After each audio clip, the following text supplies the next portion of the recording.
Hello भाई लोग। तो पिछले हम दो वीडियो में हमने व्यू कोड के बारे में पढ़ा है। तो आज से हम अभी एक टैब चालू कर रहे हैं। तो आपने अगर व्यू कोड के बारे में समझना है तो पिछली दो वीडियो जरूर देखिए। तो आज हम ड्रॉ से स्टार्ट कर रहे हैं। तो फर्स्ट है ड्रॉ में line create straight line segment, जो कि लाइन की डेफिनेशन है। देखिए सिंपल है, हम कुछ भी बनाते हैं तो वो लाइन से ही बनाते हैं। हमारे प्लान या कुछ भी हो वो लाइन से बनता है। अब देखिए लाइन लेते कैसे हैं। पहले तो यहाँ से ले सकते हैं, ये हो गई। दूसरा है शॉर्टकट एल मीटर, इससे भी लाइन आती है।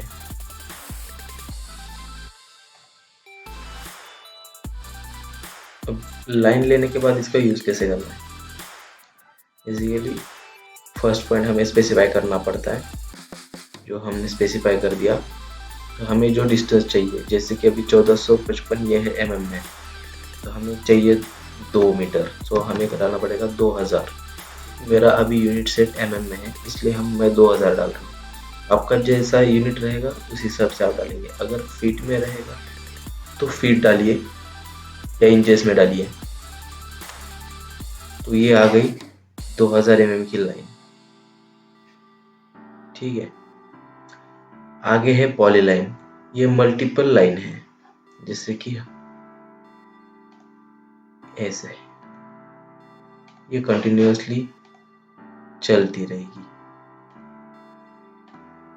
जब तक हम इसको स्किप करेंगे नहीं तब तक ये चलती रहेगी। इस तरह से ज्यादा कुछ डिफरेंस है नहीं। इसमें एक ही होता है कि अगर हम ये लाइन बनाएंगे तो ये अलग अलग दिखती है। जैसे कि अभी ये एक सिंगल एंटिटी बन गई, और अगर हम ये लाइन बनाएंगे यहाँ से और यहाँ तक, तो इसको सिलेक्ट अगर हम करते हैं तो ये सिंगल लाइन यहाँ तक सिलेक्ट होगी, ये लाइन सिलेक्ट नहीं होती। तो पॉलीलाइन में क्या रहता है कि इसमें एक ये पूरी लाइन एक से एक ग्रुप बन जाती है। इस तरह से अलग होती है लाइन से पॉलीलाइन। अब आगे पे है क्या, सर्कल। सर्कल हम दो तरह से ले सकते हैं। हम एक तो रेडियस स्पेसिफाई करेंगे, जो कि अभी रेडियस पूछ रहा है अपने को, तो हम रेडियस डाल देते हैं। जैसे कि मुझे चाहिए 2000 mm की रेडियस, तो ये हो गई 2000 mm का रेडियस का सर्कल। अगर हम इसका डायमेंशन चेक करते हैं तो ये हो गया डायमीटर। इस तरह से सर्कल हो गया। इस सर्कल में भी अभी सेंटर रेडियस है था जो हमने देखा, वो अब आएगा सेंटर डायमीटर। क्लिक किया, डायमीटर डालना है अपने को सीधे, जैसे कि 2000 mm का डायमीटर। तो ये हो गया डाया 2000 mm का। तो इसकी रेडियस अलग रहेगी इसकी। वैसे ही आगे है 2 पॉइंट सर्कल। 2 पॉइंट को स्पेसिफाई कर दो, वो सर्कल बना के दे देगा वो पॉइंट तक, ऐसे। अब दूसरा देखते हैं एक बार। 2 पॉइंट सर्कल लिया, यहाँ से यहाँ तक हमने मेंशन कर दिया, ये सर्कल बन गया। अब इसका इस्तेमाल कब होता है, जब हमारे पास एक लाइन है और उसको सर्कल बनाना है। जैसे कि ये मैंने एक लाइन ले ली, 318 की कुछ है ये, तो हमें इसका ही सर्कल बनाना है। ये अपनी डायमीटर है, तो डायमीटर हमें स्पेसिफाई होगी तो ये सर्कल बनेगा ऐसे। फिर तीसरा है 3 पॉइंट सर्कल। ज़्यादा यूज तो होता नहीं वो, फिर भी एक बार देखते हैं। ठीक है, इसका ये टेंजेंट है, ये टेंजेंट के हिसाब से अपना वर्क करता है। तो आगे है, अभी सर्कल ये कंप्लीट है, तो सर्कल के बाद है आर्चेस या आर्क। तो आर्क का यूज हमें बहुत जगह आता है, जैसे कि अगर कोई डोम बनाना हो या कोई भी मैकेनिकल एलिमेंट्स भी बनाने हो तो भी आर्क का यूज होता है। बेसिक आर्क के बहुत टाइप है इसमें, तो हम 3 point arc for start centre and arc, start centre angle, start centre length, start and angle, इस तरह से बहुत सारे टाइप हैं। तो एक के बाद एक देखते हैं इसको। 3 पॉइंट आर्क, तो ये रहेगा 1 2, और तीसरा जो भी मेरा पॉइंट रहेगा ये 3 पॉइंट आर्क हो गया। अभी आगे का है स्टार्ट सेंटर एंड, मतलब मुझे स्टार्ट करना है, उसका सेंटर देना है और ये आर्क बन जाएगा। स्टार्ट सेंटर और एंगल देना है उसको, तो स्टार्ट, उसका सेंटर दिया और एक एंगल बना दिया उसका, एक 90 डिग्री का ये एंगल बना दिया मैंने उसको इस हिसाब से। आगे है स्टार्ट सेंटर लेंथ, अभी स्टार्ट दिया, सेंटर स्पेसिफाई किया मैंने उसका यहाँ पे, अब मुझे इसकी लेंथ देनी है, ये हो गई उसकी लेंथ ऐसे।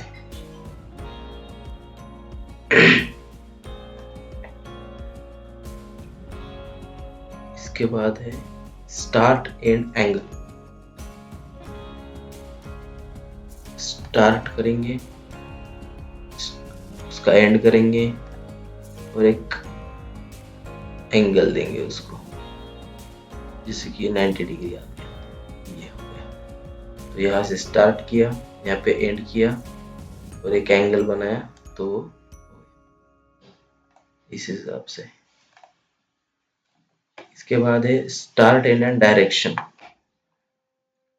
स्टार्ट एंड एक जस्ट एक डायरेक्शन दे दो उसको, हो जाएगा।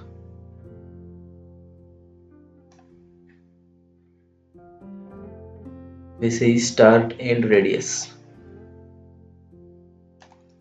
स्टार्ट एंड जो भी चाहिए अपने को एक रेडियस, ऐसे बहुत सारे टाइप से यहाँ पे दिए हैं। जैसे जैसे हम उसको यूज करेंगे ना, वैसे वैसे भी जैसे आगे अपने आएंगे वैसे इसको यूज करेंगे। तो आगे चलते हैं हम, आगे है रेक्टेंगल्स। फर्स्ट सिंपल है, रेक्टेंगल हमको चाहिए होता है एक कुछ भी एक शेप बनाने के लिए, वैसा ही सिंपल है, रेक्टेंगल लेना है तो दो डिस्टेंस चाहिए अपने को, कौन सा भी एक कॉर्नर स्पेसिफाई कर दो। मुझे चाहिए 2000 का, वापस से वही एग्जांपल हम रिपीट करेंगे क्योंकि फिर हमें याद रहता है।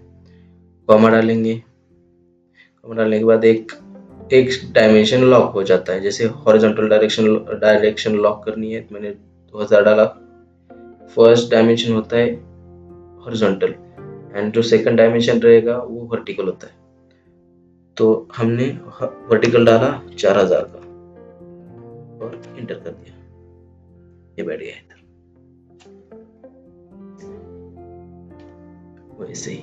वैसे ही पॉलीगॉन है, इंटर नंबर ऑफ साइड हम करेंगे 5 हो गए, inter, inscribe the circle. Polygon हम 5 का भी बना सकते हैं, मैं करूंगा 5, inter, centre of polygon mention किया, इंस्क्राइब किया, डाल दिया।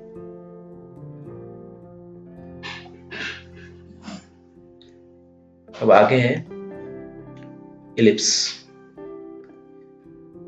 इलिप्स का एक्सिस एंड और इलिप्टिकल आर्चेस पे ज्यादा यूज नहीं होता, सेंटर से हम इलिप्स सीधा ले लेते हैं, इसे सेंटर मेंशन किया और ये एक डायरेक्शन दे दिया उसको, जितना हम चाहते हैं वैसा एक डायरेक्शन देते हैं।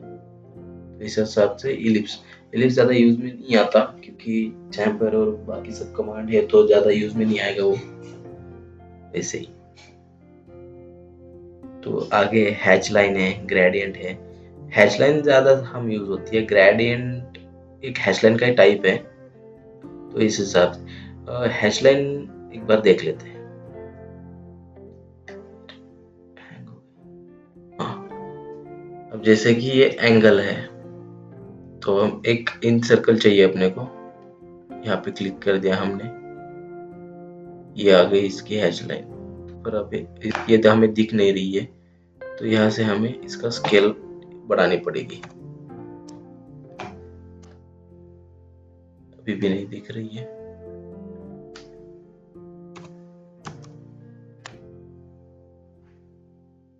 ये देखिए, ऐसे हैच लाइन डाल सकते हैं हम, पर हैच लाइन का एक ही कंडीशन होती है कि हमें वो क्लोज ऑब्जेक्ट मिलनी चाहिए, तभी हम हैच लाइन डाल पाएंगे। अगर आपको एक ऑब्जेक्ट कहीं पे भी छूटी हुई है, या फिर अपना प्लान है हम वॉल कर रहे हैं एक प्रकार से, तो वॉल एक अगर कोई लाइन कनेक्टेड नहीं है तो वो वहां पे हम हैश लाइन नहीं डाल पाएंगे ऐसे।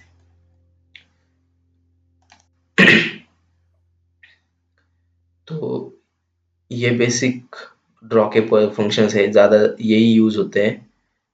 तो आगे कोई ये जो है स्प्लाइन फीट, स्प्लाइन वो भी देख लेते हैं एक बार। स्प्लाइन फीट में कुछ नहीं, हमें आर्चेस एक फिक्स रहते। अब एक स्प्लाइन ली हमने, ये जो आर्चेस का ये फिक्स रहेगा, ये हो गया ये।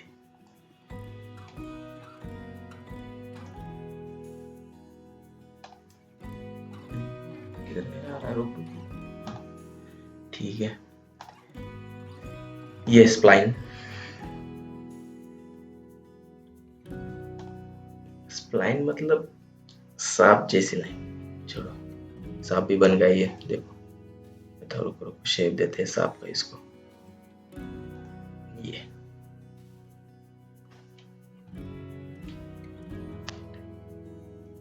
हो गया सांप पूरा का पूरा। मतलब ऐसे स्प्लाइन अगर हमें कर्व देने हैं तो स्प्लाइन यूज कर सकते हैं। उसका ही आगे का है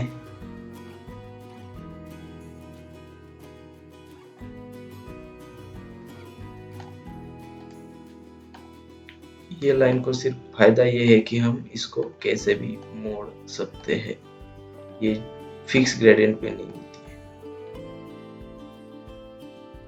है ऐसे।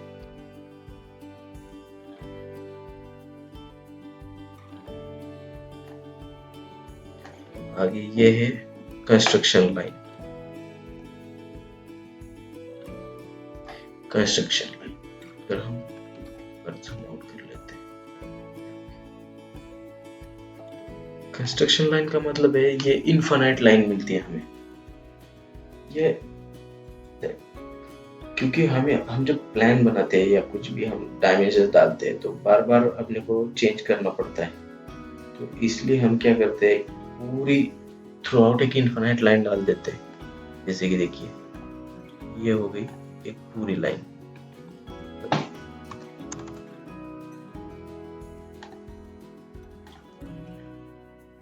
कितना भी जूम आउट कर लूं मैं, ये लाइन खत्म नहीं होगी। ये इनफाइनाइट लाइन का ही टाइप है, पर ये रे है वो एक ही डायरेक्शन में जाएगा। जो ये जो थी इनफाइनाइट लाइन या कंस्ट्रक्शन लाइन कह सकते हैं हम, ये दो डायरेक्शन में इनफाइनाइट है, वैसे ही ये एक डायरेक्शन में, इस डायरेक्शन चाहिए वो डायरेक्शन में ऐसा। तो आगे की फंक्शन मुझे इतने यूजफुल नहीं लग रहे हैं, जब अगर यूज होता है उसका आगे, अब हम जब प्रोजेक्ट करेंगे तब होता है तो मैं बता दूंगा। पर अपने कंस्ट्रक्शन लाइन में, और हम कह सकते हैं जब जितना भी मैकेनिकल का मैंने काम किया है उस हिसाब से, तो प्लम्बिंग में भी कोई यूज़ नहीं है उसका। प्लम्बिंग इलेक्ट्रिकल ड्राइंग में भी इतना यूज़ नहीं आता, तो ज़्यादा उसको डीप में जाके भी कोई फ़ायदा नहीं है। तो ड्रॉ आज हमने पढ़ा है ड्रॉ। तो ड्रॉ एक इतना ही ठीक है। तो नेक्स्ट वीडियो में हम मॉडिफाई पढ़ेंगे, तो इसका थोड़ा पढ़ लीजिए ठीक से, और कुछ प्रॉब्लम आती है तो मुझे मैसेज कर दीजिए। Thank you.